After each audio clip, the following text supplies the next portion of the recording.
السلام علیکم۔ ہیپاٹائٹس سے بچاؤ ممکن ہے، لیکن کیسے؟ جانیے اس ویڈیو میں۔ پاکستان کا شمار ان ممالک میں ہوتا ہے جہاں ہیپاٹائٹس کا مرض تیزی سے پھیل رہا ہے۔ 28 جولائی کو پوری دنیا میں ہیپاٹائٹس ڈے منایا جاتا ہے۔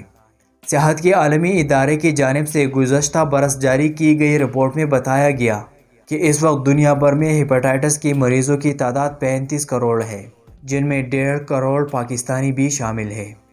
ہیپاٹائٹس ایک متعدی بیماری ہے جو وائرس سے پھیلتی ہے۔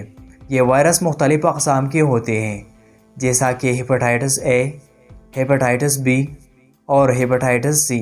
عمومی طور پر جانے پہچانے نام ہیں۔ اس کے علاوہ یرقان ڈی، ای اور جی قسم کے بھی ہوتے ہیں۔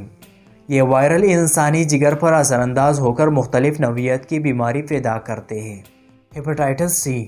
ہیپاٹائٹس سی کا مرض ایک عالمی مسئلہ بن چکا ہے، جس کے نتائج تباہ کن ہیں۔ اسے دنیا میں ہونے والی ہلاکتوں کی بڑھتی ہوئی تعداد کی وجہ بھی سمجھا جاتا ہے۔ اس بیماری کو خاموش وبا بھی کہا جاتا ہے، کیونکہ اس مرض میں مبتلا 95% لوگوں کو معلوم نہیں ہوتا کہ وہ بیمار ہیں۔ اس لیے اس بیماری سے متعلق ٹیسٹ کروانا بہت ضروری ہے۔ عالمی سطح پر ہیپاٹائٹس سی میں مبتلا تقریباً 150 ملین افراد علاج نہیں کرواتے، جس کی وجہ سے سالانہ 7 لاکھ کے قریب ہلاکتیں ہو رہی ہیں۔ ہیپاٹائٹس سی وائرس کے تمام اقسام میں سب سے زیادہ خطرناک ہے۔ یہ وہ واحد قسم ہے جس کی کوئی ویکسین بھی دستیاب نہیں۔ بدقسمتی سے پاکستان کا شمار ان ممالک میں ہوتا ہے جہاں ہیپاٹائٹس کا مرض تیزی سے پھیل رہا ہے۔ ہیپاٹائٹس سی بھی وائرس سے ہی پھیلنے والی بیماری ہے جو جگر کی سوزش کا باعث بنتی ہے۔ یہ عمومی طور پر آہستگی سے پھیلتی ہے۔ اس کے علامات ظاہر ہونے میں 14 دن سے لے کر 80 دن تک لگ سکتے ہیں۔ علامات۔ بعض اوقات اس کے علامات بہت عرصہ تک ظاہر نہیں ہوتی۔ کسی اور وجہ سے کروائے گئے ٹیسٹوں میں اس کی تشخیص ہوتی ہے۔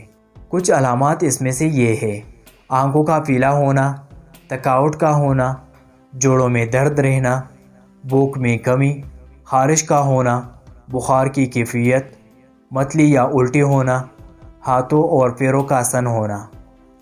بیماری میں پیچیدگی کی علامات: دماغی توازن کا بگڑنا، ہیپیٹک انسیفیلوپیتھی، الٹی یا پاخانے میں خون آنا، پیٹ میں پانی کا پڑنا، لیور سیروسس کا ہو جانا اور کالے رنگ کے پاخانے آنا۔ یہ مرض کیسے پھیلتا ہے؟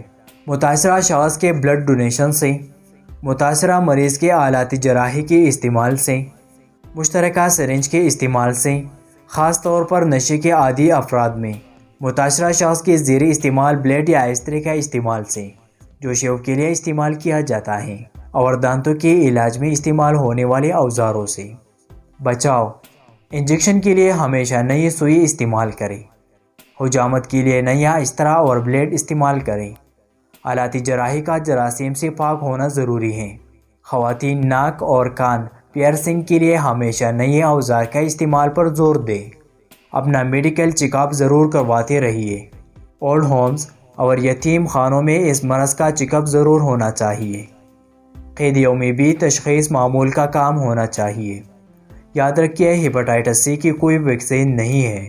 بیماری کی تشخیص کے بعد فوری علاج مریض کی جان بھی بچا سکتا ہے۔ اس کے لیے اپنے معالج سے رابطہ رکھیے۔ ہیپاٹائٹس کی بیماری کو بہت سنجیدگی سے لینا چاہیے اور علاج میں بہت احتیاط کی ضرورت ہے۔ اس مرض کے علاج کے لیے غیر مستند اور غیر رجسٹرڈ معالجین سے ہرگز علاج نہیں کروانا چاہیے، کیونکہ اس طرح مرض کے مزید بگڑ جانے کا اندیشہ بڑھ جاتا ہے۔ امید کرتا ہوں آج کی ویڈیو آپ کو پسند آئی ہو۔ ویڈیو کو لائک کرتے ہوئے شیئر کریں۔ چینل کو سبسکرائب کرنا مت بھولیے۔ Thank you for watching.